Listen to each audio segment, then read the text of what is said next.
Perang antara Belanda melawan Spanyol selama 80 tahun telah mendorong Belanda untuk mencari daerah jajahan ke Nusantara. Kedatangan Belanda bertujuan untuk mencari kekayaan, memonopoli perdagangan, dan mencari daerah jajahan. Sistem tanam paksa yang diberlakukan oleh Belanda melalui VOC berdampak dalam aspek perkebunan di Indonesia. Perluasan dan jumlah produksi dari komoditas ekspor yaitu kopi, teh, kayu manis, dan lada semakin meningkat.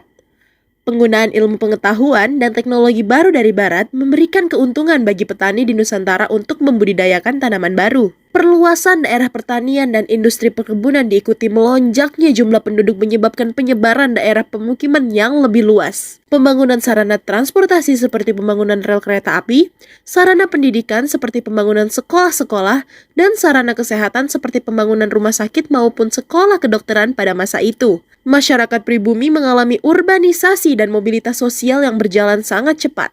Hal ini dipengaruhi oleh infrastruktur dan lahirnya kota-kota baru.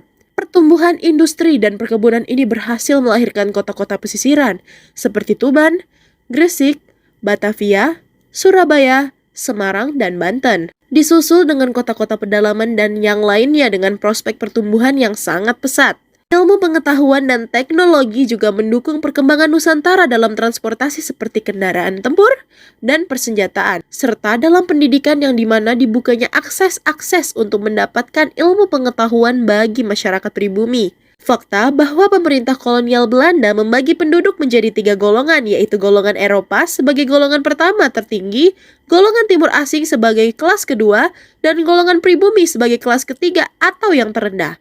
Hal ini tentu akan memunculkan perasaan sentimen rasial bagi masyarakat pribumi yang mendorong gerakan untuk melawan kebijakan rasial tersebut.